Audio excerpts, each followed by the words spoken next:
So Jet safety Tony Allen said that his coaches said exactly what the Eagles and Jalen Hurts were going to do on that 3rd and 9. Plus, A.J. Brown don't want to hear nothing. He defends Devonta Smith. Bad game. Lastly, we got to talk about how similar the numbers are from 2022 to 2023.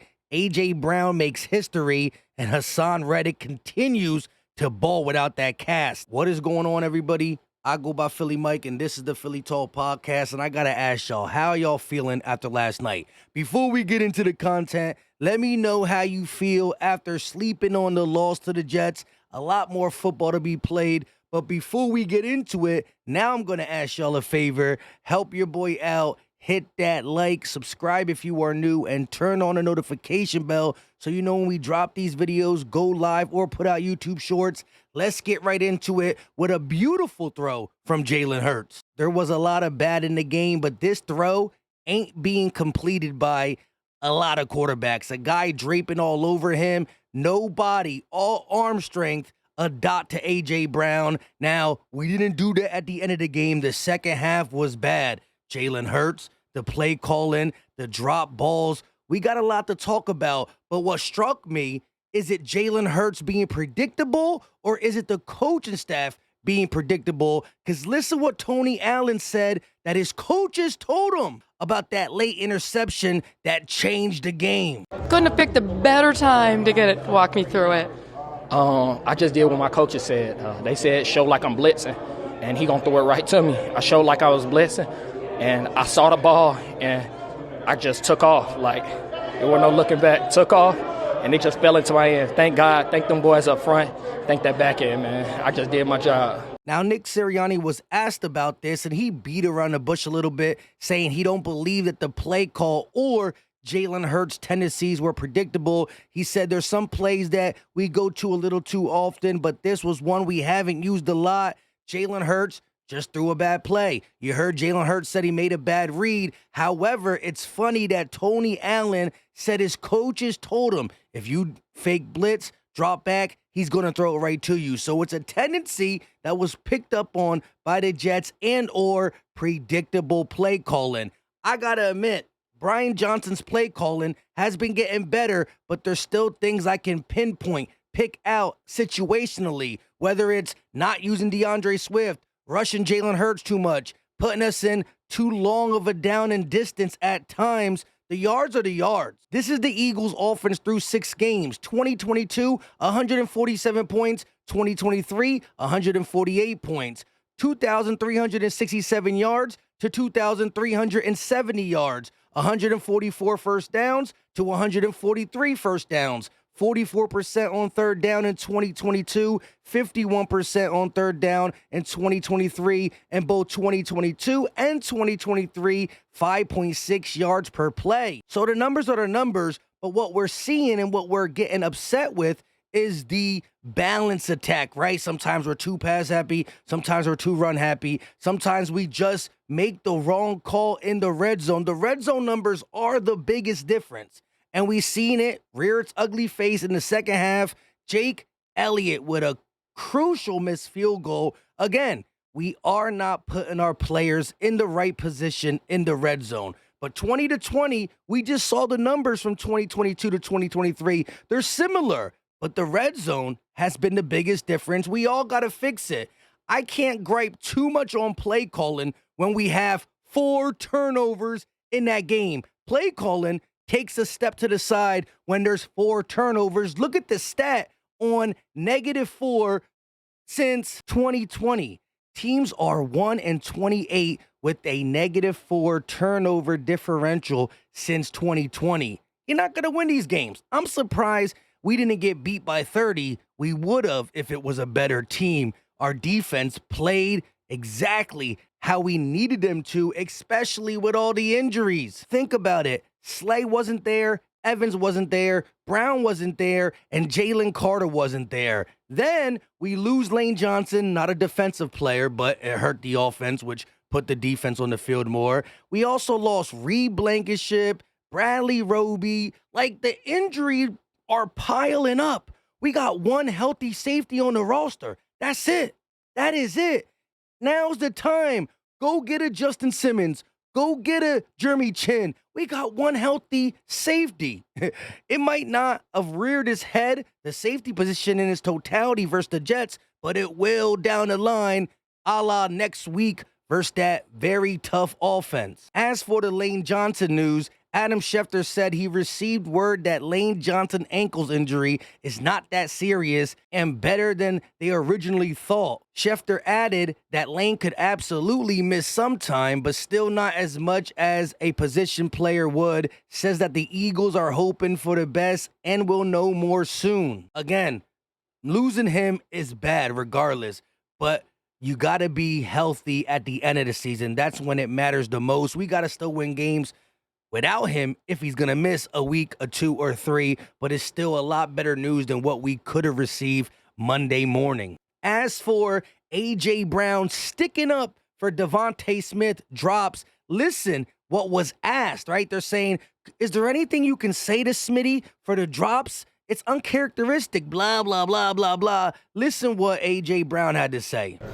You've been with Devonta now for 2 years. Mm-hmm. You know, to see him have an uncharacteristic game like that, I mean, what do you say to him, and what do you think about him just taking a Not worried about him at all. You're not worried about him at all. He's going to go to work. He's going to bounce back like he always do. A confidence issue that's not an issue, you know. He's going to be just fine. He's going to be fine. Yeah, so it's like, Simple. That ain't even a thought. Yeah. The way A.J. Brown cut him off, said there's nothing to think about. He's going to go to work. He's going to be absolutely fine, is great. And we all know that Smitty don't normally drop these passes.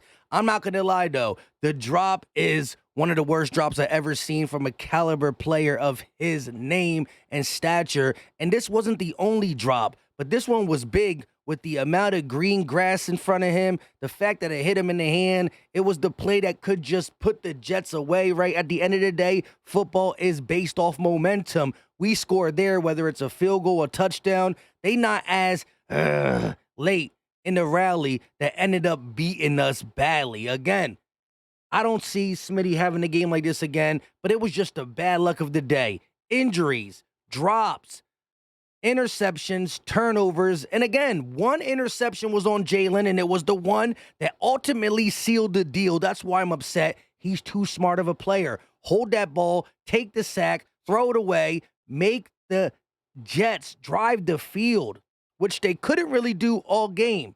Swift had a huge fumble. Goddard, I blame him for the interception. Hold that ball, bat it down, don't let it pop up to a defensive lineman. So again, Jalen Hurts threw some high, threw some low, but at the end of the day, he also threw some dots, almost 300 yards again, and it comes down to he can't throw that last interception. You can't do it. You can't. You got to give the defense an opportunity to go out there and make a play. However, after the game, Nick Sirianni didn't speak no words to the players. The players spoke about it. What was Nick's message to you guys after this loss? To be honest, Nick didn't speak. The players did. So, yeah. Why did you feel that was necessary? We know the standard, you know, and we coach well. And I think it was important for us to speak up and, you know, players look each other in the eye and you know, we got to hold each other accountable. So, kind of liked it. Who led that players meeting? Jalen, AJ, Smitty, Hasson, Fletch. Who else? Yeah, I think that's it. Sometimes you don't need to hear from the coach. Sometimes you got to hear from the brothers in the locker room. And look, these leaders are going to hold each other accountable. If we go out there and win 3, 4, 5 games in a row, which is going to be real tough due to the stretch and the injuries, but then let's make this game look not as bad because we learned and grew from it. At the end of the day, we got to see how these players respond for sure. But listen, we heard AJ defend Devonta Smith. Let's hear from Smitty on that drop. They kept asking him, was something off? Blah, blah, blah. He just said, no, it's a drop. Devonta, you obviously had turnovers and you said the drops. Do you think something was just off today? Nah, I just dropped the damn ball. Just need to catch the ball. Do you think as a team something was just off? Nah, we just ain't execute. Hey, sometimes you just got to call it exactly what it is. I dropped the ball. It won't happen again. I believe him. They went further and asked him about So the guys talked in the locker room to each other instead of Nick Sirianni. That's cool. You think somebody's going to have to do another speech at practice? I like the words that Devonta Smith said here, though. Listen. Do you expect anybody to maybe speak up at practice this week, or that's just a collective team? What's understood don't need to be explained. Fire take right there. But now he got to go out and show us, which I am confident he will, especially since it's Sunday night, prime time, and it's against his Alabama brother, Jalen Waddle. We going to see some fireworks. And listen, don't be too down. I know it sucks. But the Eagles that we saw yesterday, that is not who we are. I know play calling is still question mark. But we're not going to play that bad overall. Again, we could look at the play calling. You could look at this, that. It was when it rains, it pours, right? From injuries to drop balls to missed execution to a little bit of play calling. But as much as I want to harp on the play calling, you tell me 4 turnovers, my mind goes to the 4 turnovers. Simple and plain. I will say this, though. Colin Kaepernick's podcast, right? Listen to the title. New York Jets expose the Philadelphia Eagles. But listen how they treat the Niners. 49ers suffer, quotation marks, good loss to the Browns. Huh? Good loss? A loss is a loss, and I understand no Sauce, no DJ Reed, but the Browns quarterback was P.J. Walker. Yeah, they went against the Browns defense, which is good, but P.J. Walker beat that Niners defense. It's as simple as that. So you can't say Eagles exposed, Niners, good loss. Get up out my face. We're both 5-1, and so are them Dolphins. We're going to talk about them soon. Let's end this video on some good notes. A.J. Brown makes history being the only Eagle to have 125-plus receiving yards in 4 straight games. Also, it's the longest active streak in the NFL. Plus, Hasson Reddick, since getting the cast off his hand in 3 games, a total of 16 pressures and 5.5 sacks. 3 games, 5.5 sacks, and 16 pressures. Sign me up for that. That is the good news, right? A.J. Brown balling next level, second in the NFL in yards, longest active streak. Hasson Reddick, 5.5, coming alive. That cast, he wasn't saying. He said, I don't like to make excuses, but man, that cast was holding me back. The proof is in the pudding. It's on the field. 5.5 sacks is crazy. I said we were going to end this on a good note, but I do want to talk about Jack Driscoll a little bit. Not so good of a note. Jack Driscoll and Lane Johnson absence. 43.5 pass block grade, which was worse on the Eagles' O-line. He allowed 8 pressures, most on the team, 6 hurries, most on the team, 1 quarterback hit, tied for most on the team, and 1 sack allowed, tied for most on the team. Jack Driscoll had a tough outing. The pressure was in Jalen Hurts' face after Lane went down. However, now he's going to get a week of preparation practice. He's not the best, but he's not the worst. He got a week of Stoutland University. Knowing he's going to start, I'm going to put my eggs in Stoutland's basket. Pause. Let me know your thoughts in the comment section, Eagle Nation. This is what I said at 7:43 in the morning. Everything from the lack of rushes, which was horrible. You have a lead. You got a lead. When you are leading the whole game, you don't need to throw 45 times. 45 attempts is when you're trying to catch up the whole game. Anyways, Swift really couldn't get nothing going against the Jets. Still got to stick with it. That being said, 7:43 in the morning. Everything from a lack of rushes, play calling, quarterback play, and drop balls was bad yesterday. However, the Eagles going to have to put this one behind us with the Miami Dolphins coming into Philly Sunday night, primetime game. We're going to talk about that and much more throughout this week. So do your boy a favor and hit that like button. Here we go.